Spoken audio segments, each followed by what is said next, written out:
이 영상은 영화가 아닙니다. 지금부터 들려드릴 이야기는 연출이 아닙니다. 시나리오 작가가 쓴 것도 아니고 배우가 연기한 장면도 아닙니다. 2014년 미국 캘리포니아주 베이커스필드 한 주택가의 평범한 오후였습니다.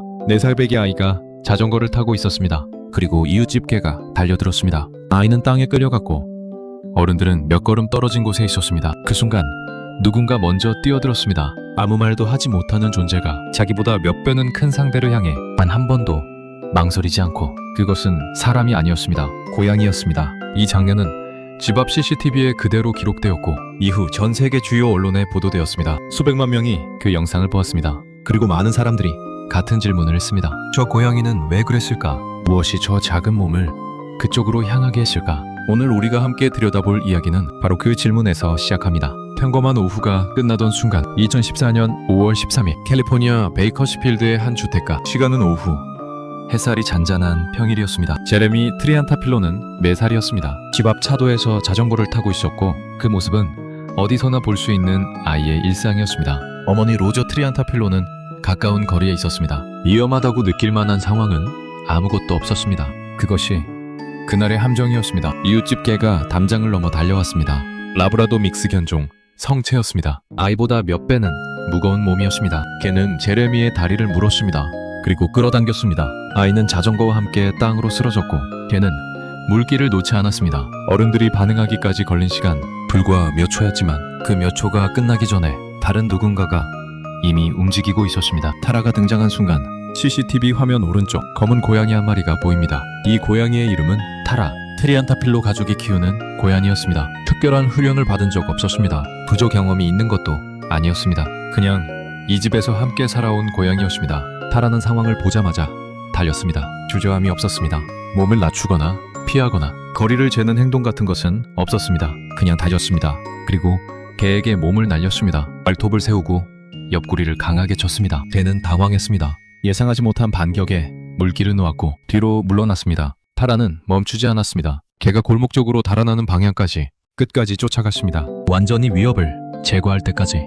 그리고 나서야 타라는 돌아왔습니다. 제레미에게로. 그 이후 제레미는 병원으로 이송되었습니다. 다리에 깊은 상처가 있었지만 생명에는 지장이 없었습니다. 영상은 그날 밤부터 퍼지기 시작했습니다. 다음날 아침 이미 수백만 명이 그 장면을 보았습니다. 미국 ABC, NBC, CNN이 보도했습니다. 영국 BBC도 이 소식을 전했습니다. 한국을 포함한 여러 나라의 언론에서도 타라의 이야기를 다루었습니다. 타라에게는 히어로 캣이라는 별명이 붙었습니다. 지역 야구 경기에 초청받아 시구를 하기도 했습니다. 동물 구조단체로부터 상을 받기도 했습니다. 하지만 타라는 그 어떤 것도 알지 못했습니다. 카메라 앞에서 포즈를 잡지 않았습니다. 사람들의 박수에 반응하지 않았습니다. 다시 집으로 돌아가 이전과 똑같이 살았습니다. 그것이 오히려 더 많은 사람들의 마음을 움직였습니다. 잠깐, 여기서 한 가지 질문. 우리는 종종 고양이를 이렇게 말합니다. 독립적이라고, 냉정하다고, 자기 이익에 민감하다고. 그런데 타라는 왜 뛰어들었을까요? 동물행동학자들은 이 영상을 두고 다양한 해석을 내놓았습니다. 어떤 이는 말했습니다. 타라는 제레미를 자신의 무리로 인식하고 있었다고. 고양이면 자신의 영역과 가족을 보호하는 본능이 있고 제레미는 타라에게 그런 존재였을 가능성이 높다고. 또 어떤 이는 말했습니다. 개와 아이 사이의 상황이 타라의 포식 감지 본능을 강하게 자극했을 것이라고. 하지만 어떤 해석으로도 완전히 설명되지 않는 부분이 남습니다. 타라는 자기 몸보다 훨씬 큰 개를 향해 비로 물러서지 않았습니다. 그것은 단순한 반사만으로 설명하기가 어렵습니다. 일부 이야기를 들으시면서 아마 머릿속에 그 장면이 그려지셨을 겁니다. 빠르게 달리는 작은 검은 몸, 물러서지 않는 눈빛. 이제 두 번째 이야기를 들려드리겠습니다. 이번은 공격이 아닙니다. 추위입니다. 그리고 버려진 아이입니다. 러시아의 겨울. 2015년 1월 러시아 모스크바에서 남서쪽으로 약 100km 오브닌스크라는 도시입니다. 이 도시는 러시아 최초의 민간 원자력 발전소가 건설된 곳으로 알려져 있습니다. 조용하고 작은 과학도시입니다. 1월의 오브닌스크는 춥습니다. 기온이 영하로 내려가는 날이 계속됩니다. 낮에도 차갑고 밤에는 더 깊이 식습니다. 그 겨울밤 한 주민이 집 근처 골목에서 고양이 울음소리를 들었습니다. 처음에는 그냥 지나쳤습니다. 이 고양이 울음소리는 흔한 일이었으니까요. 그런데 소리가 멈추지 않았습니다. 계속됐습니다. 무언가를 알리려는 것처럼 상자 앞에 고양이. 주민이 골목 모퉁이로 다가갔을 때 골판지 상자 하나가 보였습니다. 그 옆에 얼룩무늬 고양이 한 마리가 앉아 있었습니다. 몸을 둥글게 말고 상자에 최대한 붙어 있었습니다. 이 고양이의 이름은 마샤. 동네 주민들이 먹이를 주며 돌봐온 기고양이였습니다. 마샤는 사람이 다가오는데도 자리를 피하지 않았습니다. 오히려 더 큰 소리로 울었습니다. 주민이 상자를 열었습니다. 그 안에는 아기가 있었습니다. 생후 몇 달이 채 되지 않은 갓 태어난 아이였습니다. 누군가 담요에 싸서 상자 안에 두고 떠난 것이었습니다. 아기는 살아 있었습니다. 마샤가 지킨 시간. 나중에 밝혀진 사실이 있습니다. 그 상자가 그 자리에 놓인 것은 꽤 시간이 지난 뒤였습니다. 그리고 주민이 발견하기 전까지 마샤는 그 자리를 떠나지 않았습니다. 아기를 직접 감싸고 있었습니다. 체온을 나눠주고 있었던 겁니다. 영화의 기원 속에서 아무도 없는 골목에서 사람이 올 때까지 구조대가 도착했을 때 마샤는 구급대원들이 상자를 들어 올리려 하자 울면서 따라갔습니다. 들것 위에 실리는 아기 곁을 놓지 않으려 했습니다. 구급대원 중 한 명은 나중에 인터뷰에서 이렇게 말했습니다. 고양이가 아기를 구급차까지 따라오려 했다고, 그리고 차 문이 닫히는 순간까지 자리를 떠나지 않았다고. 의료진의 말. 병원에서 아기를 처음 확인한 의료진은 저체온 증상이 있었다고 밝혔습니다. 하지만 심각한 수준은 아니었다고 했습니다. 의사들은 말했습니다. 만약 마샤가 그 자리에 없었다면, 그 영하의 기온에 더 오래 노출됐다면 상황이 달라졌을 가능성이 충분하다고. 정확히 몇 시간 동안 마샤가 그 자리를 지켰는지는 알 수 없습니다. 하지만 그 밤, 그 골목에서 가장 먼저 아기 곁에 있었던 존재는 사람이 아니었습니다. 이 이야기가 보도된 방식, 마샤의 이야기는 러시아 현지 언론을 통해 처음 보도됐고, 이후 영국 BBC를 비롯한 여러 국제 언론에서 다루었습니다. 사건의 신빙성을 두고 일부에서는 과장 보도의 가능성을 제기하기도 했습니다.